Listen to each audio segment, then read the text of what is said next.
नमस्कार दोस्तों। इस वीडियो में हम बात कर रहे हैं हमारे कॉन्स्टिट्यूशन के 6th शेड्यूल की या फिर छठी अनुसूची की। आपने न्यूज में या फिर सोशल मीडिया पे ये जरूर सुना होगा कि लद्दाख पिछले कुछ महीनों से 6th शेड्यूल की डिमांड कर रहा है। मैं इस वीडियो में लद्दाख की डिमांड को तो कवर नहीं करूंगा, बट कॉन्स्टिट्यूशनली 6th शेड्यूल को समझाने की कोशिश करूंगा। ये 6th शेड्यूल क्या होता है, इसका हमारे कॉन्स्टिट्यूशन में पर्पस क्या है, और ये इंडिया में आज कहां कहां अप्लाई होता है या फिर कौन कौन सी स्टेट्स में अप्लाई होता है। तो आइए शुरू करते हैं। दोस्तों, 6th schedule basically tribal population की आइडेंटिटी और कल्चर को प्रोटेक्ट करने का एक कॉन्स्टिट्यूशनल मैकेनिज्म है। तो जब भी हम ट्राइबल प्रोटेक्शन की बात करते हैं या फिर ट्राइबल पॉपुलेशन की बात करते हैं, तो उनकी लैंड पे और उनके नेचुरल रिसोर्सेज पे कंट्रोल काफी इंपॉर्टेंट हो जाता है। ये इस वजह से बिकॉज ट्राइबल पॉपुलेशन का lifestyle at the end of the day पूरा डिपेंड करेगा उनकी लैंड पे और उनके नेचुरल रिसोर्सेज पे। तो इसे प्रिजर्व करना अटमोस्ट प्रायोरिटी हो जाता है अगर हमें ट्राइबल पॉपुलेशन को प्रोटेक्ट या प्रिजर्व करना है।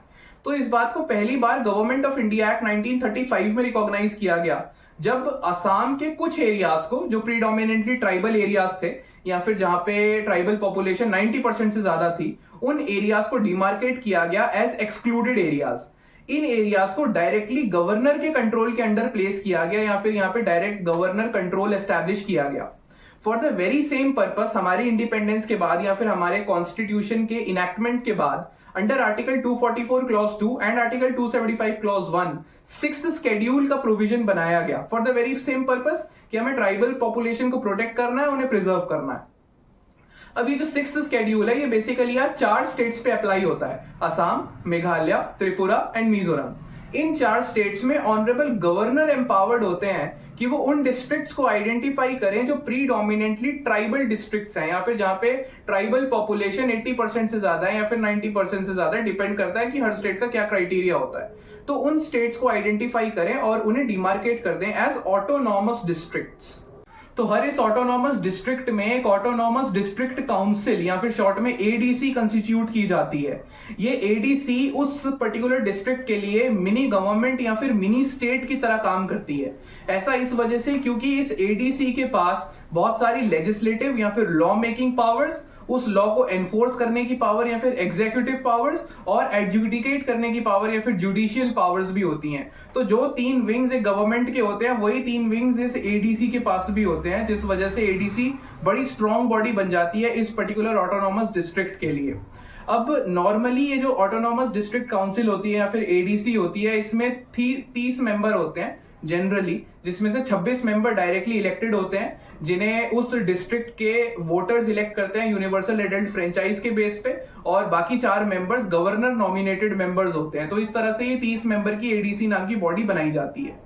तो अब अगर बात करें कि एक ऑटोनॉमस डिस्ट्रिक्ट काउंसिल की क्या लेजिस्लेटिव पावर्स होती हैं या क्या लॉ मेकिंग पावर्स होती हैं, तो एक एडीसी लेजिस्लेट कर सकती है on subjects like inheritance, forest resources, customs, traditions etcetera, right. लेकिन जो भी लॉ एक एडीसी पास करती है, उसे मैंडेटरीली ऑनरेबल गवर्नर का असेंट चाहिए होता है। बिना ऑनरेबल गवर्नर के असेंट के ये लॉज उस ऑटोनॉमस डिस्ट्रिक्ट में अप्लाई नहीं हो सकते। अब अगर इनकी एग्जीक्यूटिव पावर्स की बात करें, तो ये बॉडी लैंड रेवेन्यू कलेक्ट भी कर सकती है और इवन नए टैक्सेस इंपोज भी कर सकती है। और अपने जुडिशियल विंग में एडीसी के पास ये पावर होती है कि वो डिस्ट्रिक्ट या फिर काउंसिल कोर्ट्स को कंस्टिट्यूट करे, लेकिन ये कोर्ट सिर्फ उन केसेस की कॉग्निसेंस ले सकते हैं जहां पे मैक्सिमम पनिशमेंट 5 साल की है। उससे ज्यादा पनिशमेंट होगी तो नॉर्मल जुडिशियल रूट से वो केस चलता है। तो ये थी एक ऑटोनॉमस डिस्ट्रिक्ट काउंसिल की कुछ स्पेशल पावर्स। अब बात करते हैं कि ऑनरेबल गवर्नर की क्या पावर होती है 6th शेड्यूल में।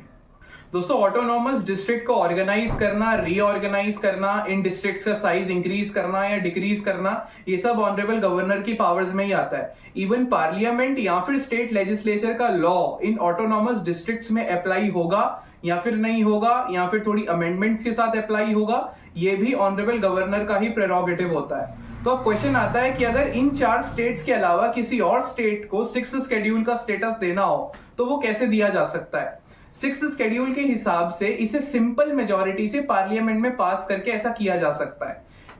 किसी नई स्टेट को 6th शेड्यूल का स्टेटस देना constitutional amendment with in meaning of article 368 consider नहीं किया जा सकता।